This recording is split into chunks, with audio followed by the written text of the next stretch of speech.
दोस्तों, BSSC second inter स्तरीय exam कब होगा? इसके बारे में कभी न कभी तो आपके मन में ख़्याल आता होगा। आपने फॉर्म भरा था, तकरीबन 1.5 साल होने को है और कुछ भी अता-पता नहीं है। 1 साल जब हुए तो लगा कि अब एग्ज़ाम हो जाएगा, तो बाद में पता चला कि नहीं, अब एग्ज़ाम नहीं होगा, अब एग्ज़ाम कुछ अलग तरीके से होगा, यानी कि सीबीटी बेस्ड होगा। मामला जब सीबीटी बेस्ड होगा, इसी में मैटर फँस गया। हालाँकि जब पेपर बेस भी हुआ था तो हम लोग का वैकेंसी निकला था 14 में और हम लोग एग्ज़ाम दिए, फाइनली एग्ज़ाम दिए 18 में, ठीक है। जॉइनिंग हुआ 22 में। तो आप हम लोग का जो प्रोसेस है वो तो समझ ही गए होंगे। लेकिन अगर आपकी हम बात करें, चूँकि वो ज़माना गया, अब थोड़ा-सा फ़ास्ट हर चीज़ें हो रही है, तो एक्सपेक्ट किया जा रहा था कि आपका एग्ज़ाम हो जाएगा। लेकिन अभी तक कुछ ऐसा अता-पता नहीं है। इसके पीछे का कारण मैं आपको बताता हूँ कि अभी हाल ही के दिनों में जो मुझे पता चला है, वहाँ पे सचिवालय जब मैं जाता हूँ तो मुझे इस तरह की जो चीज़ें हैं, चूँकि एएसओ वगैरह-वगैरह जो हम ही लोग से चुन के जाते हैं, वो वहाँ पे बैठते हैं, तो उनको सब चीज़ें बिहार में क्या होता है ना कि इतना कन्फाइंड एरिया है ना कि सब चीज़ें ऑटोमेटिक पता हो जाता है कि कहाँ पे क्या चल रहा है, नोटिस आने से पहले। तो जैसा वहाँ का सिचुएशन है, बिहार एसएससी का सिचुएशन है, वो डिपेंडेंट है अब बेल्ट्रॉन पे, चूँकि बेल्ट्रॉन ये डिसाइड करेगी कि कौन सी एजेंसी आपका एग्ज़ाम लेगा। बेल्ट्रॉन लगा हुआ है टीसीएस से कि वो एग्ज़ाम कंडक्ट कराए। हालाँकि एग्ज़ाम एक टेंडरिंग प्रोसेस के थ्रू कंडक्ट होती है, यानी कि वो इनवाइट करेगा टेंडर को।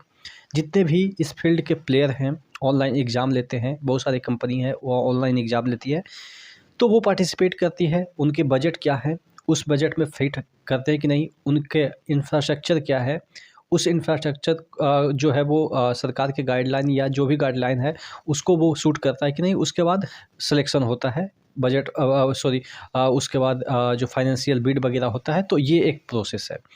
अभी बेल्ट्रॉन ही नहीं इस चीज़ को इनिशिएट कर पा रहा है कि कौन सी कंपनी आपका एग्ज़ाम लेगा।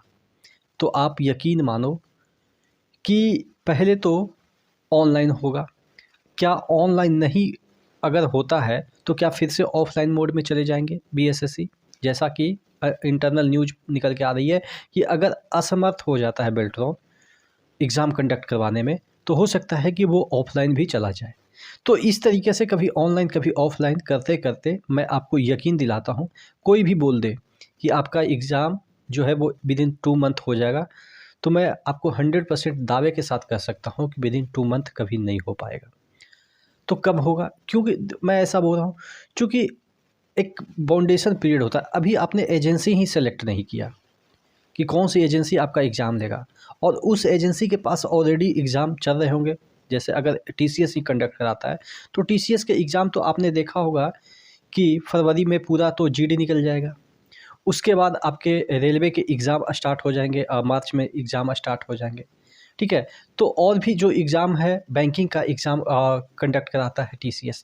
तो इस तरीके से कम तो 2 से 3 महीना तो आपको लगेगा ही, और वो भी जब आपका एग्ज़ाम ऑनलाइन होगा, और कम से कम तो 25 लाख बच्चे इस एग्ज़ाम को देंगे। यूपी, बिहार, बंगाल वगैरह-वगैरह से आएँगे, और 25 लाख बच्चे का एग्ज़ाम कंडक्ट कराना, वो भी सिर्फ़ बिहार में। और बिहार में कितने सेंटर हैं टीसीएस के, वो भी आपको पता है। कुछ ही चुनिंदा जगह है, जैसे गया हो गया, पटना हो गया, मुज़फ्फरपुर हो गया। इन सेंटरों पे और भी जगह होंगे, मैं सभी का काउंट नहीं कर पा रहा हूँ। तो कितना लोग एकोमोडेट करेंगे?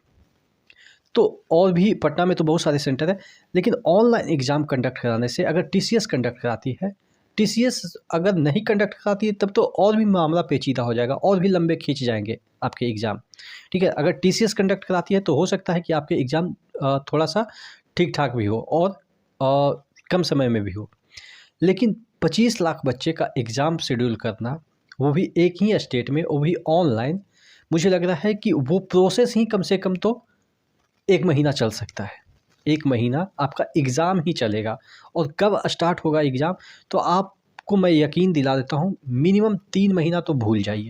मैं आपको डिमोटिवेट नहीं कर रहा हूँ, ये हकीकत बता रहा हूँ। आप तो को तो मैं 3 महीना की बात कर रहा हूँ। हम लोग तो 3-3 4-4 साल भूल गए थे कि एग्ज़ाम भी नाम की कोई चीज़ है।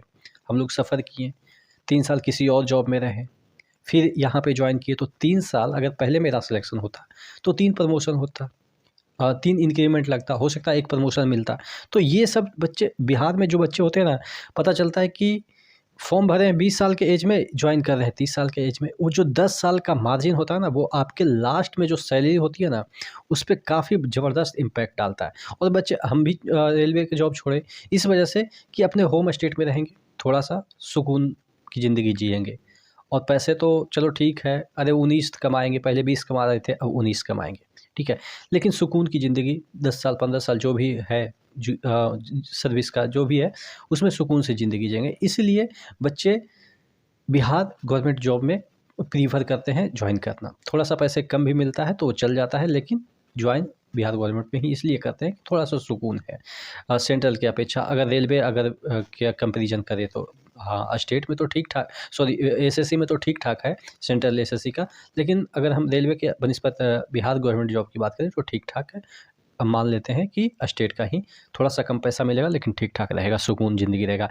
तो आपका एग्ज़ाम मैं आपको बता रहा हूँ, मिनिमम मार्च, अप्रैल, मई, इन 3 महीने में तो हरगिज़ नहीं होगा।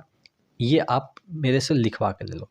हाँ, जून में पॉसिबल है, बशर्ते कि इस महीने तक, होली तक, इस महीने छोड़िए, होली तक आपका फाइनल डिसाइड हो जाए कि हाँ, एग्ज़ाम एजेंसी जो कंडक्टिंग एजेंसी है वो कौन है। आप क्या सोचते हैं नीचे कमेंट बॉक्स में कमेंट करके ज़रूर बताइएगा। नेक्स्ट वीडियो में मिलते हैं, तब तक के लिए जय हिंद।